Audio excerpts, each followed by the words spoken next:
Okay guys, saya nak update hasil eksperimen Peace Lily hari tu. Untuk botol air yang pertama ni, bunga yang sebelum ni malu dah tunjukkan diri. Dan ada tumbuh lagi bunga yang baru kat tepi ni. Tapi ada yang layu. Biasalah dia akan demam dulu sebab kita daripada tanah tukar ke air kan. Dan nampaknya ada akar yang dah busuk lagi. Jadi kita trim dulu mana yang dah layu dan akar yang dah busuk. Bau busuk dia tu macam bau sayur yang busuk atau macam air aquarium yang dah kotor. Tapi untuk botol yang kedua ni nampaknya ada daun yang cuba untuk survive. Kemudian kita gunting mana yang patut juga. Sebab tu kita kena guna baja air ni untuk pastikan nutrisi yang cukup. Jadi jom kita tukar air baru. Lepas tu kita goncang.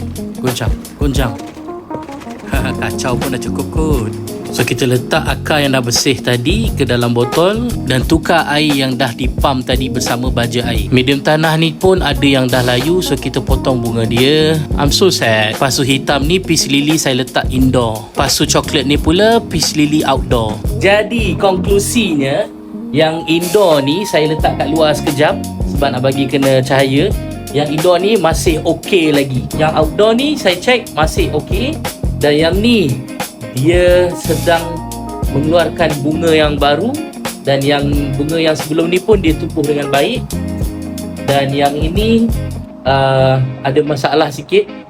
Dia ada demam sedikit. Tapi tak apa, bila kita tukarkan daripada medium tanah kepada medium air, dia memang akan demam dulu. Kemudian insya-Allah dia akan tumbuh dengan baik. Wahai daun dan pokok, janganlah berhenti berzikir.